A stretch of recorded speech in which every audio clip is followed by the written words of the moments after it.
Hey, good morning and welcome to Breakthrough Walls. I'm Ken Walls and I'm your host. And my lighting has me looking all red today. What? Anyway, hey, I've got very special guest on today, a gentleman that I met out on the movie set of Grumpy Old Santa. This guy's name is David Ford. He was one of the actors in the movie, and I'm excited to have David on today and to hear his story. He's joining us from East Texas. So do me a favor and share this out right now. Share it out with all of your friends all over the place. And let's get a bunch of people on here to hear David's story. You're going to like this guy. He's a good dude. So stay with us. We'll be right back.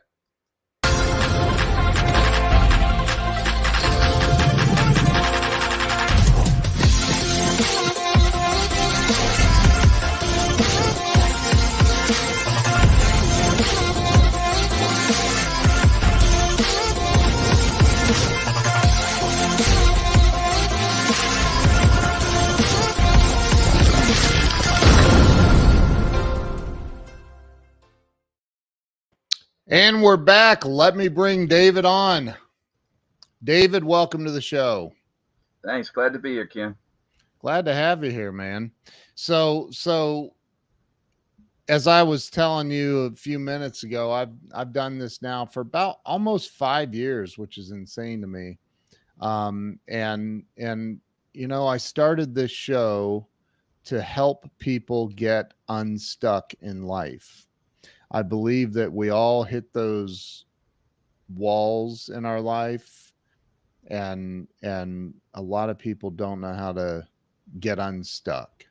And so that's what this is about. And I think by hearing other people's stories of overcoming adversities, it helps other people heal and become better. So let's start with you telling everybody where you were born and raised. I was born and raised in East Texas. Went to a little school called Harleton, which has like maybe 2 stores, maybe 3 or something like that. But I graduated with like 25 people.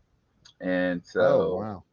yeah, but yeah, we 2A school. And so, yeah, but it's a great community. I wouldn't have changed it.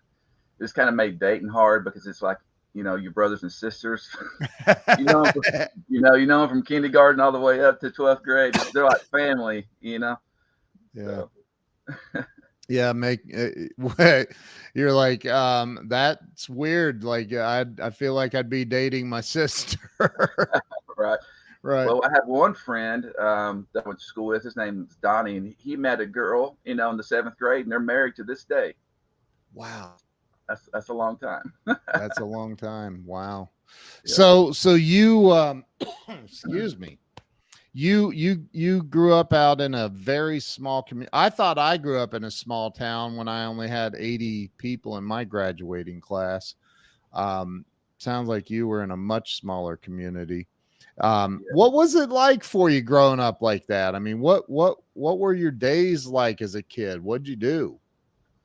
Well, we had a pasture next to us with cows, and so my friends would come over. We'd go out and have cow patty fights and jump on hay bales. And there's a creek down the road and a very big pond. It was bigger than a pond, but so I'd go fishing almost every day. And my friend would cut through the woods. He lived about 3 miles, and I finally got like a riding lawnmower that my uncle converted and took the blade off. So I would just ride and go get him sometimes, but on the Oh my lawnmower. gosh. On a lawnmower. Oh yeah, so you're talking about country, all right? Man, I feel like there's a country song in there somewhere. Oh Like yeah. there's gotta be. So you grew up out there and went to middle school and high school, and did you go to college? I did. Went to college. Ended up getting a master's degree in college and education, and Oh wow. I've taught special ed and health and PE for about almost 13 years. And Oh wow. so right now I'm not actually teaching. I'm just kind of pursuing some other things, pursuing the dream a little bit. And so that's kind of where I'm at right now. So you got a master's degree in education, then you got into teaching, and you did that for 13 years. Yes, and I did the Wow. acting on the side, so it's kind of hard juggling two careers, and because you never know when you're going to land something, and it's hard to take off as a teacher, which Yeah. there lies the problem. Yeah. You know, so you got to pay your bills, but you also trying to chase the dream, so it makes life difficult sometimes. Yeah. I had to use the excuse, I guess a few times that your dog died or somebody died, but Yeah. to get to that Right. audition. But Lord forgive me for those. Right. Right. So I mean, let me ask you this. What was it I always think that as a child, there's always something or someone, some event or string of events that occur that kind of push us in the direction that we end up going as adults. What comes to mind when I say that? What do you feel like, what pushed you as a kid into doing what you've been doing and have done? Well, you know, it wasn't much to do, like I said, where I was, and my brother-in-law at the time, he left his video camera over there, and he's one of those VHS video recorders. And Yeah. so I started playing with it one day, and I started making these little stop motion videos. Then I Yeah. started going into skits, like Saturday Night Live skits with my friends, and just started doing that all through high school. Every time we got a chance, we'd make these stupid videos. And I actually found some the other day and watched them. I was like, this could never get out to the public ever. They're pretty bad. I mean, not bad, but I'm talking about this, this embarrassing bad. Yeah. And so I was like, but anyway, that kind of put me on that path, and I never really gave it a second thought, until I got Yeah. to college, and so that's where things started changing. So you got to college and you decided, did you always have a desire to be an actor? Not really. I just loved doing the skits and stuff with my friends, and I didn't never thought I could try to do it professionally. And I had no training, never went to any schools. I didn't know anything about it. Didn't know anything about how stuff worked on a set. But they were making a movie. I went to Northeastern State, Oklahoma, in Tahlequah, and so they were making a movie there called The Doughboy. It was some independent film, and I got to watch and be an extra in it. And I was just amazed. I was watching how things work, and I was like, I could do that. I remember thinking to myself, I could do that, but I didn't actually pursue it at that point either. Right. So, but And how that's old where were you then? probably about 22. Okay. 22. But you had the thought, I could do that, the acting thing. Yeah, I did, and I actually got an agent there not long after that. But it was all like it was no auditions for movies at the time. There, it was just like print jobs, print work, and like modeling type stuff. Which, I landed a few here and there. There was one, but it wasn't really a movie. It was like a Christian film from the Willie George Ministries. I don't know if you've ever heard of them. Hmm. And but they had a big uh, episode thing where they did Bible stories, and I remember I had to go. It's like in October in Oklahoma, the water's cold. Okay, it sometimes snows in Oklahoma in late October, but Wow. so I had to get in the water as like a Roman soldier, and it was freezing. And so, but I still enjoyed the experience because the adrenaline rush, Yeah. Yeah. and I was just like a featured extra. So it kind of, again, another layer on top of the, hey, I can do this. Yeah. Yeah.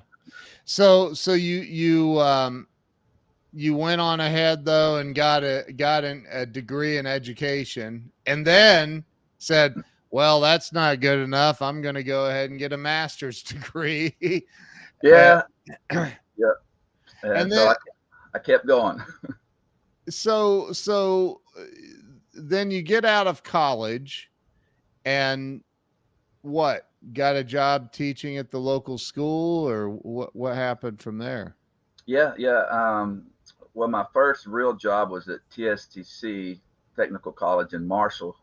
It was like academic advisor, and it's low paying job, but it was a job more than I'd ever made before. So Mm-hmm. I actually bought my first car. The car I had in college was just, my parents had bought it for me and stuff. But so, anyways, I started learning about bills and all that kind of stuff, Yeah, and those are having a fun. real job. Yeah, and so I still didn't do anything with the acting at that point. And then I started going into the next year. I went into coaching and teaching. So I coached football for a few years, and then it was really starting to hit home to me at that point, because during that time I met a guy in Waco who was making a little Christian series called Heavenly High, and so I wrote a few episodes for it and starred in it, and that's really when things started, rolling in that direction for me about acting and all that. Yeah. So, yeah. Okay, so here I'm going to ask you the $1 million question. Did you ever feel like you were, when you were teaching, and I know you had a desire, the burning desire to be an actor, right? Did you ever feel like, man, I am living a lie right now? Oh yeah, yeah. Yeah. So many times, and one Yeah. of the reasons, I did love coaching when I was in it, but Yeah. it took away the opportunities to, and especially on the weekends. If you're a coach, you're up there on the weekends too. Yeah. And I remember it hit me one night. I was like, it was like 8:30 at night, and the head coach said, "We're not going to go home." This was during basketball season. He's like, "Till this kid makes 25 free throws." So we was up there till like 11 o'clock at night. And I was hungry. I was like, you know what? This is not for me. And so that was kind of the turning point when I got out of that. And the coaching part of it, anyway, I was still teaching. Yeah. And then I remember I saw this audition, and I submitted for it in Dallas. It was a horror film. And on the day of the audition, I was like, I'm not going. I was like, who am I kidding? I don't know anything about acting. I've never been in an audition room. Even though I'd memorized the sides and lines, I was starting to talk myself out of it. It was about 5 in the morning, and then it just hit me. A voice was like, if you don't go now, you'll never know. At least you can put it behind you. Right. So I just felt myself get up, and next thing I know, I ended up landing that role. And so that, gave me maybe false overnight aspirations, like, hey, I'm gonna be a Hollywood star the next day. I Yeah. landed a role in a movie, and little did I know it's not how it works. Yeah. But, Most things aren't generally that fast, but it can happen. It can happen. So you had this role in a film, a horror film, you said. yeah, it was called Serum. Like serum. I think Yeah. that's even on the poster. It shows like a hand holding up a syringe with green serum in it. Wow. And it was directed by a guy named Steve Frankie. We're still friends on Facebook. He's a great Hmm. guy. But you audition for your first role, you land your first role, and you think, hey, I'm gonna land all my auditions. That's how I was thinking. Yeah. Um, yeah. That's No, not how it works. no, no, not in my case, anyways. I heard somebody say, like, well, Danny DeVito, he auditioned like 100 times before he landed a role. I was like, oh, I got him beat. Well, after that, it was like 400 or 500 times probably before I landed anything else. Wow. You know, so anyways, that's kind of. But once you get the acting bug and feel that you can do it, it's hard to give up on the dream. I mean, that's what I love to do. So So so you let's see, you got a master's degree, so you were 25 or 6 yeah, when about you 25. okay.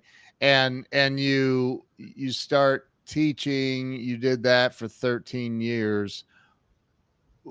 What made you, what pushed you towards special ed? You just had a love for kids in need like that, or what I was wish it? I could say that was the reason, but but but in all honesty, being a coach in PE, you're expendable, a dime a dozen, and uh, you have to coach with that.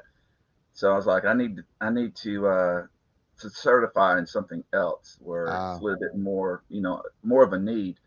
And so I didn't even study for the test. I just went in there. And if you're certified in Texas in one subject, you can go certify for the other if you pass.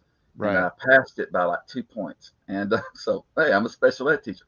So I got Wow. hired immediately, and that's where I worked in education since. Okay. Since I've been in education as special ed. And so, and I really enjoyed it. I enjoy all of the one-on-one interaction Yeah. with kids and stuff. So I did appreciate it more after I started doing it. Now, along the way, I mean, you're doing all of. I mean, it sounds like you're doing some pretty cool stuff. Although I think teachers are probably the most underpaid profession in America by far. My Right. wife's brother and his wife are both teachers, and yeah, I see it's a lot of work, but not I don't know if it's as much work as acting. Acting's a lot of work. Oh yeah, yeah. A lot of people don't really know what goes into the acting. Most people have no clue, Mm, or how things go on a film set. Even more important than that, I mean, they think it's very easy. But even on the independent film, it's still the same process as a studio huge film. Still yeah. got to do the slate and all the sound stuff. Everything's still the same. It's just on a smaller level. I was shocked by it, quite honestly. Oh, look who's watching. Jay, Jay's awesome. hey Jay's going to Jay. be on the show, I think, next week. Jay's on, I believe. I think that's when he's scheduled. So, and he's right. You are a funny dude. Holy crap. So, and me coming out there, I think you know this. That was my first time ever on a movie set, ever. I'd Oh, never okay. I like, didn't know that. and, and when for anybody watching that's never been on a movie set, it's way different. Whatever you think it is, it's not. It's way different than that. Right. Because I had just tried, and I had Glenn tell me, about sets and everything over the last couple of years multiple times, but it wasn't anything near what I expected. It was unbelievable. It was Right, right. just And amazing. a lot of people think you get up there, you do the line and you're done, but no, you're going to maybe do that same line 10, 15 times at different angles, and so and you have to do it with the same energy. And so a lot of people have no clue what it takes to do it, and they work 12-hour days too, you know. So, Yep, but if it's you love it, true. you love it. If you love it, it's not work, it's your passion. Yeah. So what made you so you got out of the you said you got out of education. Um what made you decide to get out of education? Was it to go for the acting thing full time? Yeah, well, I didn't really get out of education. I just did it on the side as much as I could. A lot of stuff I did Oh, in the summer times, and okay. you get those long breaks, and so sometimes I had to pass on opportunities when I knew I couldn't take off. So if I didn't think it was going to advance my career, I would just pass on a lot of the opportunities. But now I'm trying to put myself in a position where I don't have to pass up anything, and I can just go for it. I don't know how that's working out just yet because I'm still kind of in the middle of that. So Right. we'll see. um so when you so you're not out of education. No, no. I'm not actually teaching at the moment. So I actually went to Alaska in August to teach, and they're What? not underpaid. They're not underpaid there, but that's why I In went. I was like, I Alaska? can go to Alaska, stick it out for a year, put some money back, maybe have some seed money when I come back to maybe do my next film. That was the plan. But when I got there, where I went wasn't on a road system. It was in Galena, Alaska. It was You in had where? Galena. Galena. Okay. They actually made a movie there. What was that? Cloak and Dagger. They had some scene from that Air Force base that was there. Oh, wow. So, and they converted that Air Force base into like a school and dorms and stuff. So I was there for a couple of months only, and but some things didn't work out when I got there that I was told that was going to happen. It just wasn't their fault. It just some things didn't line up like they had hoped, and so I decided to come on back. And ironically, when I came back, I landed the role in Grumpy Old Santa. Didn't Wow. really land it. I've worked with Michael Lyons on most of his films, so Yeah. he recommended me to Jay, and Jay said, "Yeah, bring him on board." And that was my first time working with Jay, and so I had a blast working with everybody. It was an awesome crew, an awesome cast, and I really, really appreciated working with Glenn. That was my first time to work with Glenn, and he was a great mentor on set. And when he pulled me aside and said, "Hey, I love what you're doing," I mean, that just like, oh, it's affirmation. Thank you, Lord, because you hear that from somebody like Glenn, it makes you feel really great. Glenn is first off, he's like a brother to me. I love that dude. Second, he's a mentor of mine, and there's nobody like him. Like, I'm Right. convinced there's not another person like Glenn Morshower on this planet, man. So have you been to his acting classes? I haven't, but now that I've met him and stuff, I'm probably going to take one of his workshops or classes It's very soon. unbelievable. And I'm not an actor, but it's like, it's a game changer. It's unbelievable. So you what what in the world made you go to Alaska? How did you hear about a job in Alaska? How's that even happen? Well, that's I don't know. It's kind of a long story, but I'll try to sum it up real fast. I was working for my nephew, and what I was doing there kind of wasn't really working, and in the end, it wasn't. So I was like, I kind of knew I had to find something. So I saw that they needed a special ed teacher in Alaska, and it started you Wow. off at like 86,000, and I was like, that's like three times what a teacher makes here, Wow. starting out, and so I'm like, I'll give it a try. I love nature. I always wanted to go to Alaska, and so I don't regret the experience at all, even though maybe it didn't really work out. Yeah. I got to stay in Alaska for 2 months and get paid for it. Right. So it was like a 2-month vacation in a way. Yeah, sure. And it's beautiful up there. Oh, it is. And It's cold. ridiculous. Yeah. And what'd you say? And cold. Yeah. Yeah. Yeah. And you're from Texas, so you're not used to that at all. No, I mean, I got to see two falls because it was fall there in like August, So, but it got, it's like 39 degrees in September there, and so, but they had warm days too. There was days you could actually wear t-shirts, shorts. But Wow. then the next day it'd be like 39, So I left right before the snow, the negative 40 degrees came into effect. Jeez. My wife is watching. She said her sister-in-law's niece taught in Alaska for a year. Doesn't Yeah. sound like Alaska keeps teachers very long. If I didn't have the dream of acting and all this other stuff, I probably would have, toughed it out. I wish that, hindsight's 2020, but coming straight out of college, if I would have just went there for 8 years, and I think you can almost retire at 8 years in Alaska because they make so much compared to Texas. So, put in my 8 years and be done with the teaching thing, and then pursue the acting. But so I, didn't know that then though. I've heard, and you'll hear, you hang out with Glenn long enough, you'll hear this.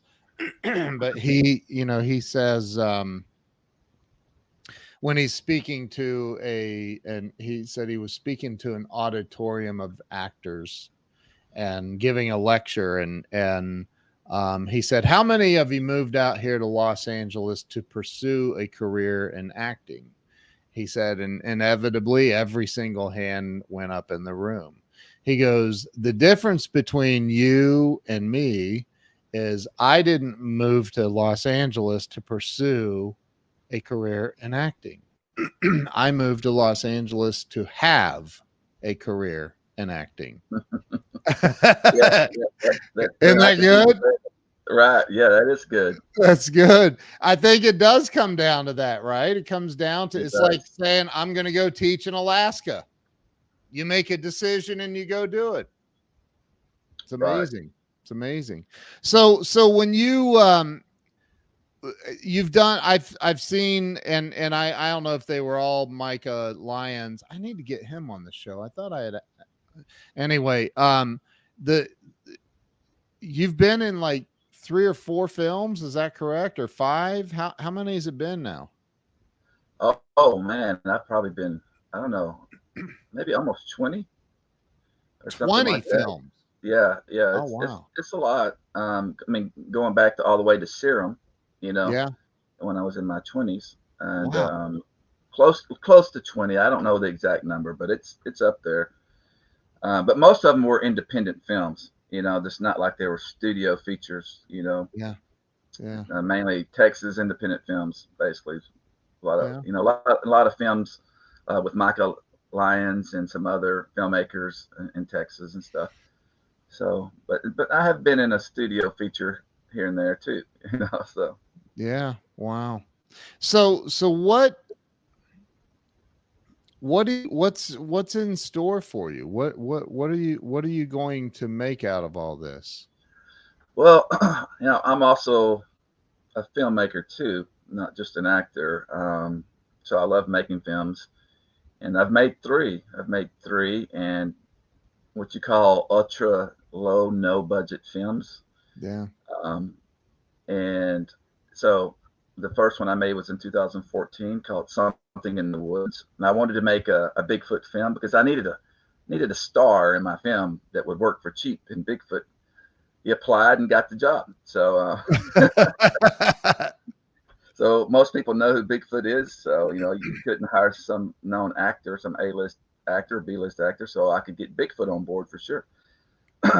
And so that's kind of the route I went. And I noticed with every Bigfoot film that I could find, it was either a comedy or a horror film. And I was like, I want to make one that's PG that everybody can watch. That's maybe inspired by actual events or something. There's a lot of stories out there. So I started doing my research, and then Something in the Woods was born. And it's Wow. actually on Amazon, Tubi, and a lot of other places that people can watch. And it's last time I checked, it was 4 out of 5 stars out of like over 600 reviews. So I mean that Wow. beats out a lot of million dollar budget films. So I'm very Sure. pleased. Wow, that's pretty amazing, man. My wife's biggest fear in life is Bigfoot.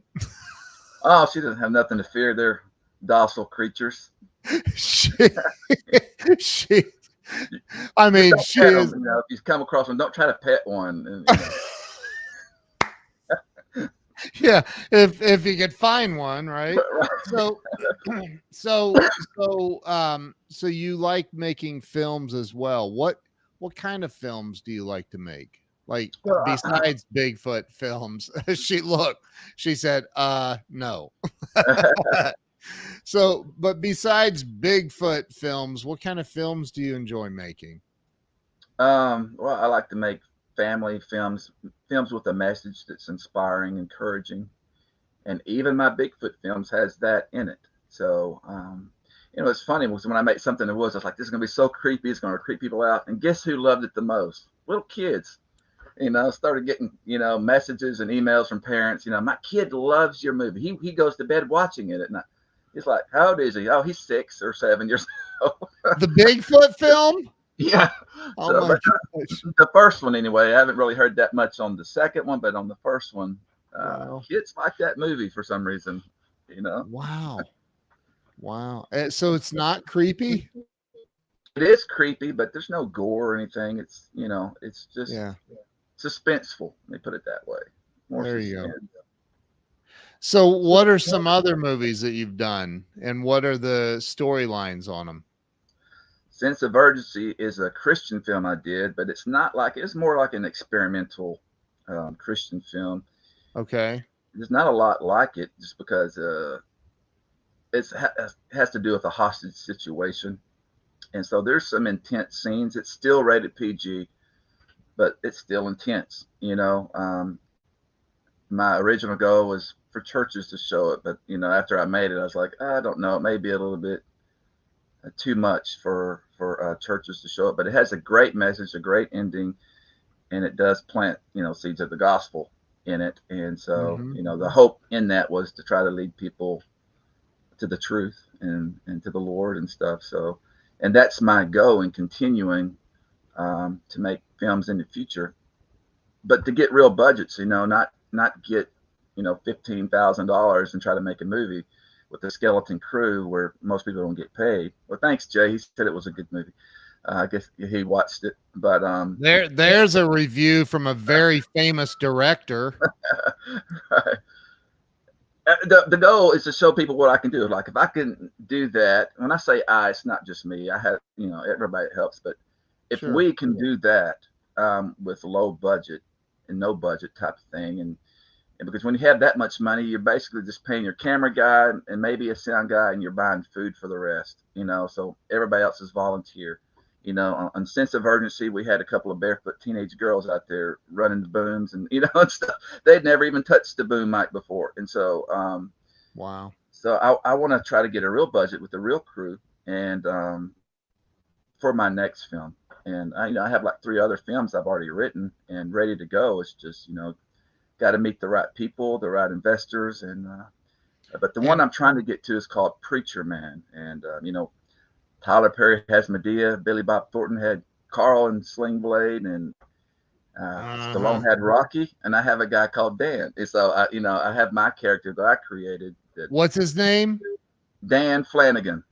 Dan Flanagan. And, he has a mullet and a big old thick mustache, and he's a escaped convict in Preacher Man, and basically in that plot, he escapes prison because he helped somebody, and they try to kill him, so he gets injured. So when they take him to the hospital, he ends up escaping, and he doesn't try to pose as this preacher, but he gives the preacher, hitches a ride with this preacher going to a job interview, and he has a heart attack along the way, the old preacher does, and so he ends up kind of assuming the role, kind of gets caught into it. He's not trying to be caught into it. It's just the circumstances pull him in.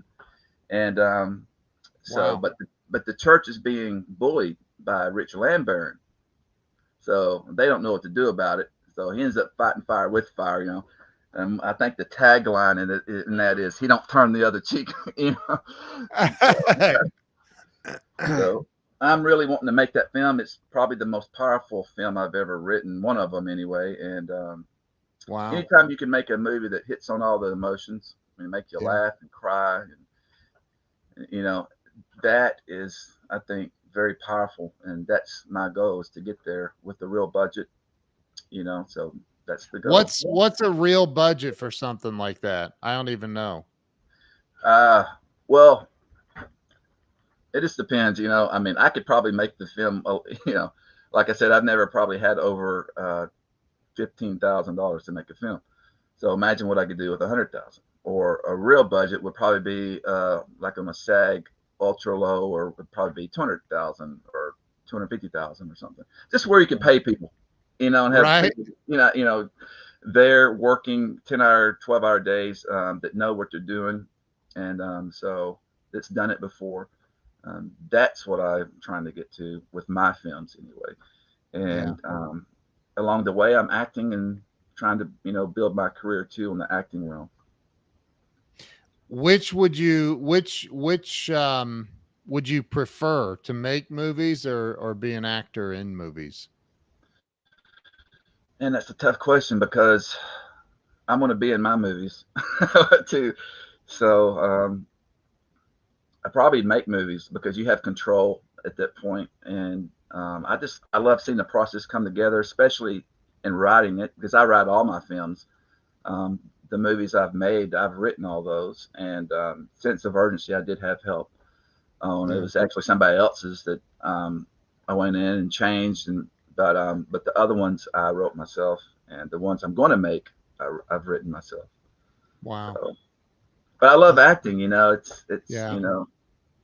you get to play somebody else for a little while and forget about your troubles and step into their troubles, and all of a sudden your troubles don't seem that bad when you see how bad their troubles are, or Right. if Right. it's that kind of role. But and of Yeah. course, a grumpy old Santa. I was like, well, this guy Tim didn't have many troubles except for his goat yoga asphyxiation or whatever. Yeah. Yeah, That's funny. Um, so I mean, the future is acting and making movies. yes. Well, that's the goal, and all it takes is me to, meet the right people and make the right Yeah. connections. It's all about really who sometimes Yeah. in the film industry. Yeah. And I think I've got a pretty good track record of the films that I've made. That people look at it and say, "Hey, this guy, if he can do this with that, what can he do with this?" And Right. that's the goal, is to get somebody to.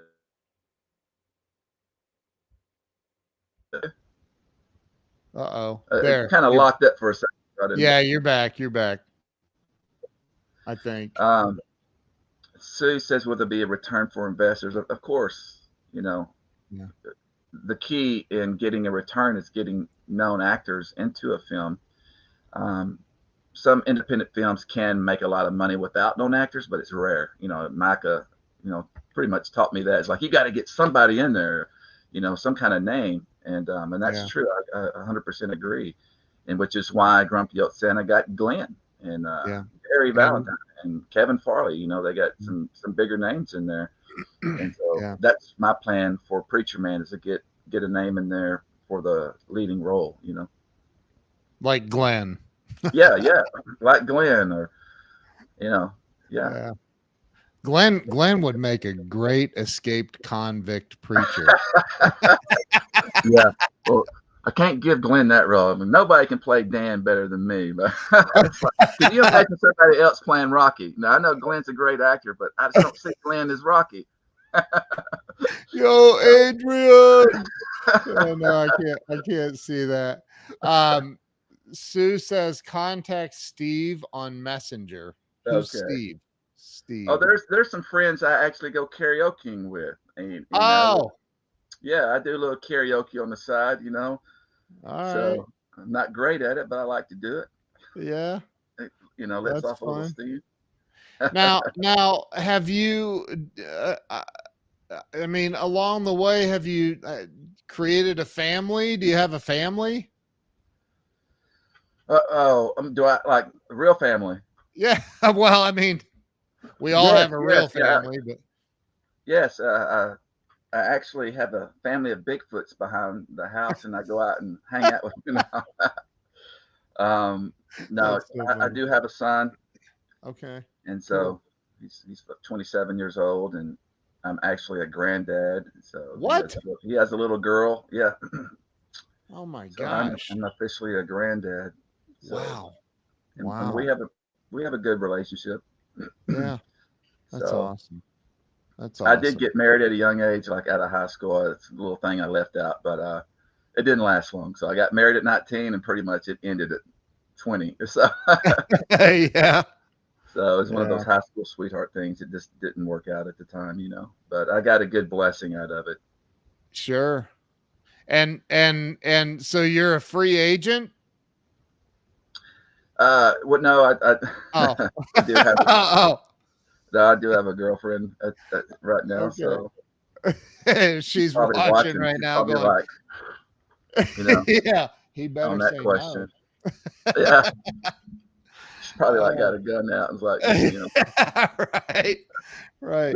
So let me ask you this. What do you think, in your opinion, and look, Jay said Ken trying to get you in trouble. No, I'm not. I'm just asking questions. So what do you think? Now, the number one answer to this question is fear. So you have to do better than that. Okay. And a lot of times I hope that it helps people reflect with introspect as well. What do you think stops people from, number one, achieving real financial success? And and then freedom and happiness. And I think they're related. Just for the record, my opinion is, I've been homeless and broke, and I've been wealthy, and wealthy is better. Trust me. I mean, it really is way better than being homeless and broke.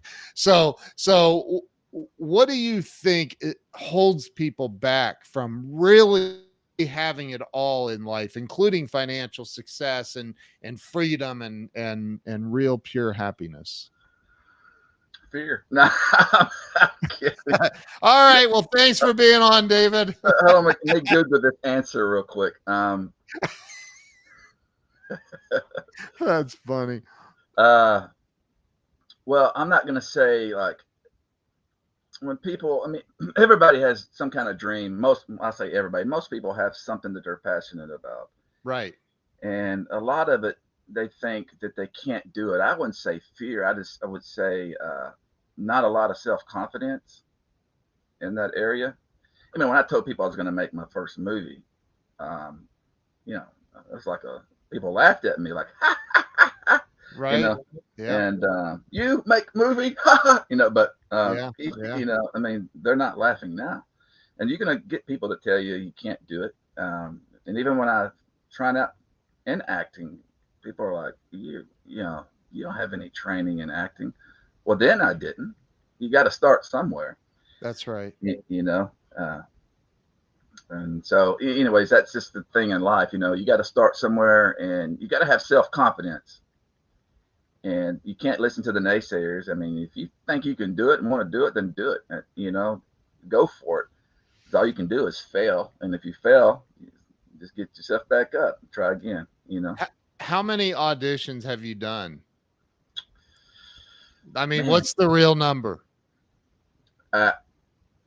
Okay, well, let me say this. Auditions now are mainly video auditions. Yep.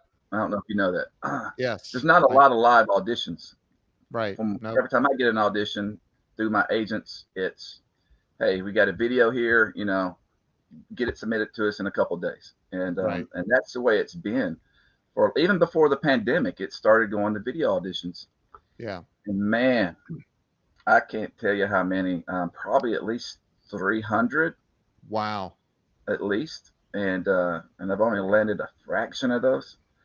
And you know, the thing about our video auditions, you can actually take your time and nail the part. You know, you don't submit your worst take, you submit your best take.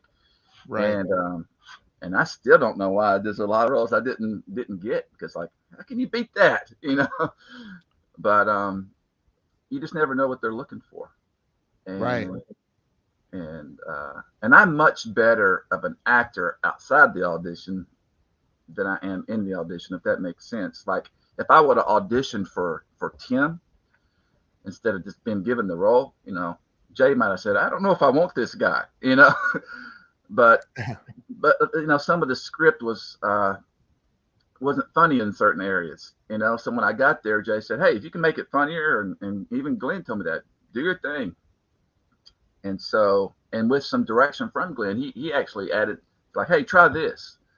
And so things work better sometimes, you know, outside of the audition process. And so that's why I had so much fun with Tim in Grumpy Old Santa, is because they gave me a little bit of freedom. Hold, quiet on the set. look here. Hold it. I didn't scream it the way she does. She's so funny. I said, you're the girl that screams at everybody. She goes, I'm not screaming, I'm projecting. Yeah. She got some lungs on her. She's awesome. You need that. You need, because you know, you can't have people whispering or talking during the take. You get her to run it. And so she runs a tight ship. She runs a tight ship. So what do you think? I'm curious, like what should be in sales, it's called the closing percentage. What should be the percentage of roles you get for what you submit for? What seems like it should, like, be, I mean, 100% would be awesome, but you know, Right. um, That's a tough question. I really never thought about that, but I know I just always need to increase my percentage. And what do you think? I can't see. I mean, I know Glenn very, like, I know he's like my brother. I mean, I know Glenn very well, and I don't think he, I mean, I know he submits tapes. I know that, but I think that he just gets the role. yeah, Like, well, I mean, he's at that level. Everybody knows who he is. He's right, been doing it for right. so long. What's the difference between, you know, somebody that submitted hundreds and somebody like Glenn or Tom Cruise or what, you know, what's the difference? What is that thing? What's the magic that what do you think it is? I'm curious. I don't know. I'm seriously asking, like, what is that? What's the difference? Well, like I think Glenn's definitely on a higher level than I am for sure. And so I'm actually trying to get to that point to where he is, where you're recognized and you don't even have to audition. They just want you in their film. And so I haven't got to that level yet. But yeah, it could be, like Lindsay saying, timing, it could be about timing. And I so, think it's so awesome that Lindsay and Bridget are both watching. That's so cool. yeah, I love those two. They're awesome. very, very sweet people on set. Very, very sweet. Yes. So you think it's just from being known? Yeah, well, I mean, of course, Glenn had to get to that point, Yeah. and any actor that's unknown has to get to that point. I mean, something's going to probably launch their career at some point. So there's going to be some role or they're going to land something in, maybe in a series where they're seen a lot. And so, I mean, so even, my family are like, oh yeah, we love Glenn, and Glenn don't know my family, but they know Glenn, Right. like, Yeah. it's a great actor. That's like, yeah. So, Yeah. so I'm actually trying to get to that level. And it's my pursuit. And I guess you could say I'm obsessed with it, but I do it That's because I love awesome. it. I do it because Dude, I love it. that's awesome though. That's what it takes. I don't know how to quit. And people said, you know what? Maybe you need to give it. I mean, you haven't got to that place that you're trying to get to. It's been only been acting for 20 years. Maybe it's time you should, think about just focusing on a job and doing that thing. I was like, man, I wish I could. I wish I could just say, okay, yeah, throw it away, and I can't. And it does make life tough. And so, but I don't know how to quit because I love to do it. And you think about, I mean, like things aren't going my way in it, and then you land a road, and then, you're back into it, motivated again. So, like I said, see, and Jill saying that's why you'll make it. I hope you're right. So I believe I will. But I'm still happy. I have made it because I'm still doing what I love to do, and I've made it a lot further than some people have. I just finished editing a video last night from this private retreat that me and my business partner Craig, we do this retreat called the Turn It Up Mastermind, and Glenn was there as a speaker in October. Dr. John Gray, the Men Are From Mars, Women Are From Venus guy, Yeah. he's a buddy of mine. He was there as a speaker. Lee Steinberg, the #1 sports agent in the world. The movie Jerry Maguire is about Lee Steinberg, his life. And then my buddy Ramey flew in on his private jumbo jet. He's a billionaire, and he spoke to everybody. And he actually says in his speech, I'm going to send you this video when we're done, and I'm going to also give you a free copy of his book, Can You Really Think and Grow Rich? It's an amazing book. But the Ramey said, people are going to tell you, why don't you go get a real job? You need to stop chasing this dream. He literally says that in this video I'm going to send you. And he's a billionaire that was homeless, by the way. Oh, wow. Yes. He owns the largest wide body private jet in the world now. Like he's, Dang. yeah. And he's like, but before you start taking advice from people, look at where they are in their life and ask yourself, do I really want to take advice from them? And if they're not getting what you want out of life, then you may want to reconsider who you're taking your advice from, right? Because there's always, I heard it, dude, I heard it so many times. You need to just go get a real job. Why are you doing this podcast for free? You need to charge people and all of this stuff. You need sponsors, and I do it for free because I give to the world, and I've been blessed so much in my life as a result of it. So you keep doing you, man. You keep doing what you're doing and stop pursuing it like Glenn says and start having it. Right. I love that, man. I do too. I do too. And, I'm going to keep pressing forward because I don't know how to explain it, but I feel I'm getting closer, especially to getting like a Preacher Man funded. And I don't know why but I just feel in my heart that it's going to happen very soon, even though I don't know where the money's coming from. But at this point, it's just faith, I guess. I just know it's going to happen. It's too good. It's too good of a story to just sit there and never be made. It's too good. And I think once it's made, it could probably spark a trilogy in that, because so awesome. You got to have a character that's going to be memorable, and I believe I have that character. Back years and years ago when my wife and I first opened our first office, it's a long story I won't go into, but I ended up getting a car repossessed in front of all my employees. That was a fun day. And and David, I remember standing in that parking lot watching the repo man drive away with my car on the back of his tow truck.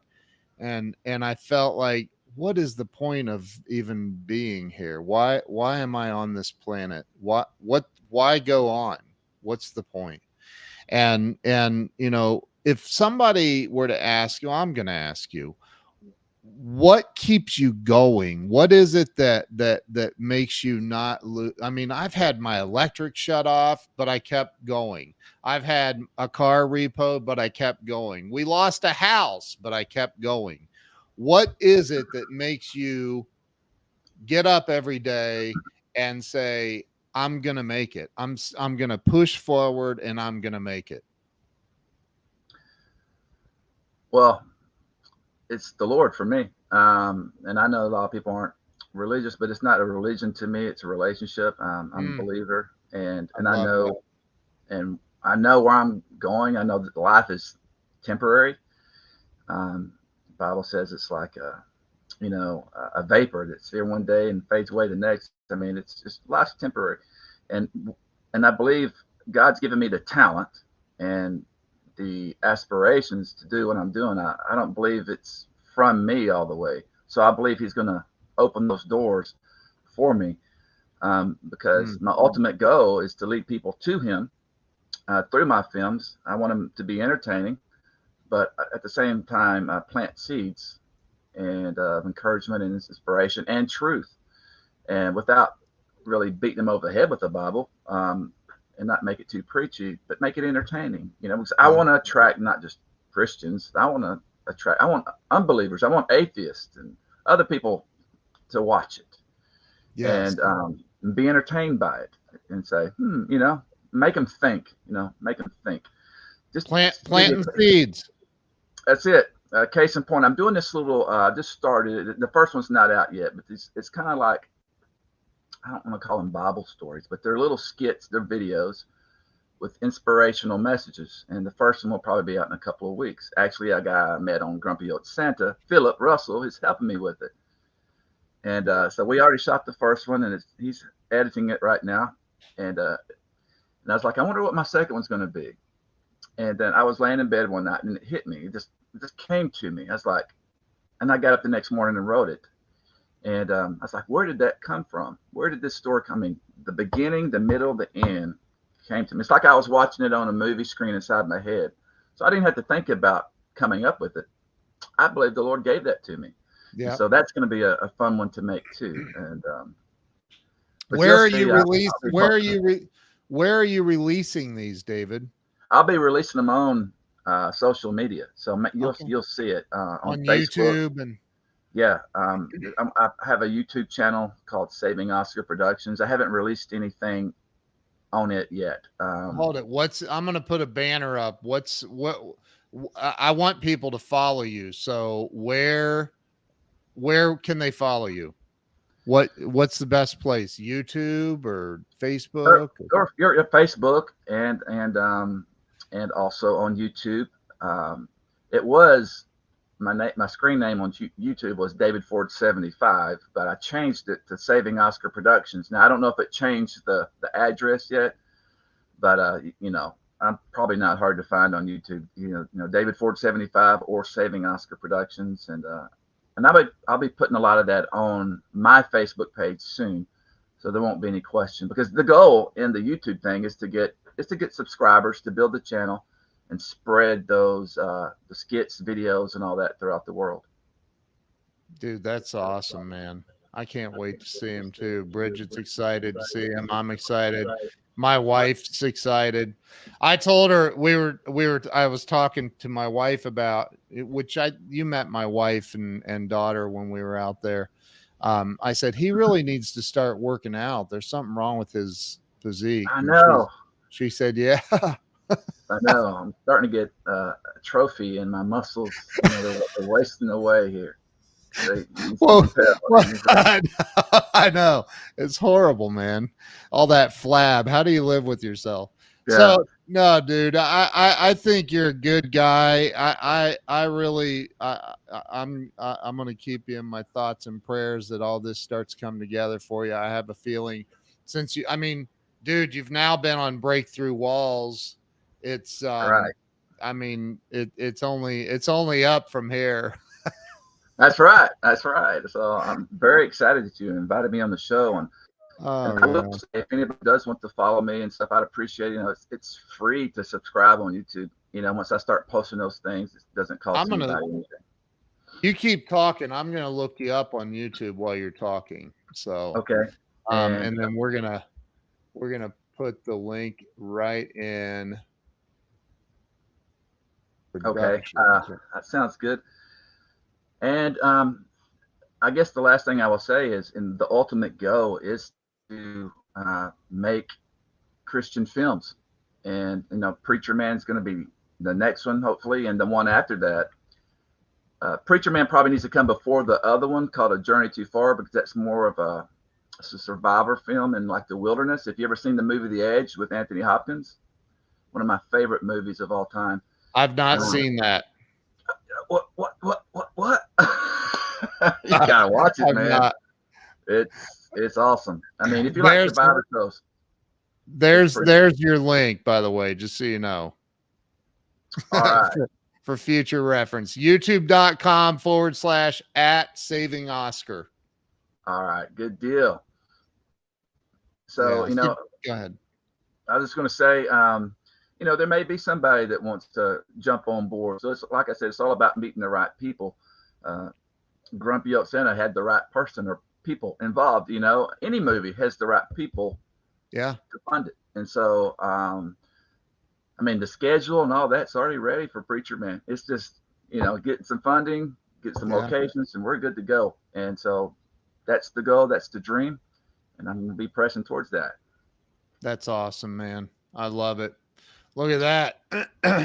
No, somebody asked me if I have a connection with Kirk Cameron. No, I did reach out to him earlier, like, I don't know, 4 or 5 years ago, but there's a lot of red tape for people like that. And they're kind of doing their own thing. And he wouldn't even read the script. He wouldn't even, take my messages. So, I understand people like that. You got to go through the right people to get to those. So I don't think it's going to be from somebody like that. I think it's going to be from somebody that I have no clue who they are. And they're just they want to help. They see what I'm doing. They believe in what I'm doing.